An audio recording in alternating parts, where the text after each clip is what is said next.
Salut les explorers et bienvenue dans Inside Explore. Aujourd'hui j'ai rendez-vous avec un spécialiste des sentiers. Salut Fabien. Salut. Où est-ce qu'on est là Fabien? Eh ben là on est au Chenal et du coup bien joué d'avoir trouvé le point de départ. Comme je t'avais donné le lien de la fiche randonnée Visorando, tu as réussi à trouver la fonction aller au départ et donc bien joué. Et donc voilà, là on va pouvoir ensuite voir notre position et puis on peut démarrer la randonnée. On découvre des endroits super mignons hein Fabien. Plutôt sympa, ouais. Alors, en plus sur Visorando on voit qu'il y a quelques photos, donc c'est pour ça que j'ai choisi cette randonnée là pour te faire plaisir et avoir un beau cadre pour faire une belle vidéo. J'ai un super guide avec moi, il est accompagnateur en montagne en plus. Pourquoi être partenaire de l'Explore?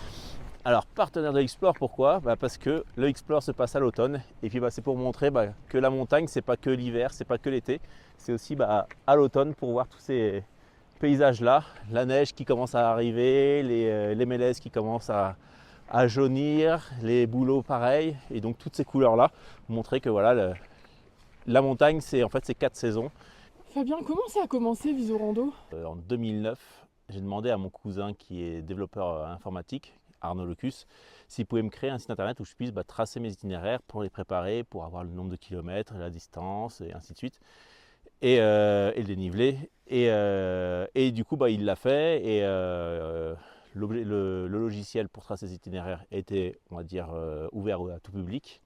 Et du coup, d'autres personnes ont commencé à l'utiliser, à l'emprunter. Et puis, en fait, on s'est mis à partager des randonnées comme ça, un peu partout en France. Et puis, après, en 2013-2014, avec l'avènement des smartphones et des puces GPS dans les smartphones, on s'est dit, voilà, il va falloir faire aussi un outil qui sera plus sur le terrain. Et donc, on a créé l'application Visorando, où on peut du coup chercher des randonnées, les télécharger pour les mettre en mémoire, comme ça s'il n'y a pas de réseau, on a toujours la fiche avec soi et on a sa localisation dessus, donc il ne reste plus qu'à faire la randonnée après. Et du coup donc on a notre petit point bleu, c'est notre position, c'est là où on est actuellement, une toute petite flèche devant qui indique dans quel sens on se dirige et le tracé rouge qu'il faut suivre. Alors là on fait le test de voir pour une sortie d'itinéraire. Si tout se passe bien, il devrait y avoir une alerte quand on est suffisamment loin de l'itinéraire pour m'indiquer que il faut que je regarde mon téléphone. Ce qui permet de ne pas randonner toujours avec le téléphone à la main, parce que randonner comme ça, on ne profite plus du paysage. Et donc l'objectif c'est garder son téléphone dans sa poche et ne le sortir que quand il y en a vraiment besoin, quoi.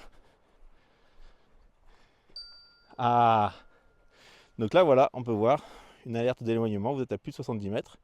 Et donc l'objectif c'est de se dire, je vais regarder mon téléphone pour me repositionner sur la trace et pour éviter de faire des kilomètres en trop.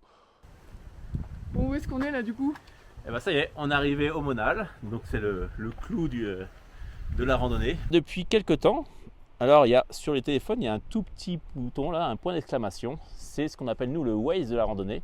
En fait, si jamais vous rencontrez un problème sur un sentier de randonnée à tout moment, donc que ce soit une activité humaine, ça peut être de la chasse, ça peut être de l'exploitation forestière, ça peut être un arbre en travers, ça peut être du balisage qui manque, un dépôt d'ordures ou autre, vous allez pouvoir le signaler et comme ça les suivants pourront être au courant. Et donc c'est aussi une manière collaborative et communautaire de partager son expérience sur les sentiers de randonnée partout en France. Et maintenant on est aussi partout dans le monde. Donc voilà, on commence Visorando a été traduit en anglais et en allemand. Donc maintenant c'est, comme on dit, worldwide. Alors il y a un petit outil en plus pour l'automne. Alors l'automne c'est vrai que la météo est un peu plus incertaine. Et donc sur chaque fiche, on peut aller dans le petit plus. Et là on va trouver les prévisions météo. Hop, et donc du coup, on a les météos sur soit les 3 premiers jours, en fonction de si on a pris l'option payante ou pas. Et du coup, si c'est payant, on a même le détail heure par heure sur la journée. Donc on trouve la météo au point le plus bas, au point le plus haut. Comme ça permet, quand on est en montagne, de savoir comment s'habiller si jamais il faut prévoir une nouvelle tenue beaucoup plus chaude ou pas en altitude. Alors Chloé, est-ce que tu crois que c'est bon maintenant? Tu vas pouvoir nous ramener au point de départ. Ouais, je crois que là j'ai compris. Inside Explore c'est déjà terminé et on a appris plein de choses. Nous on se retrouve très vite pour un prochain épisode. À bientôt! Allez, à bientôt et bonne rando! Salut, salut!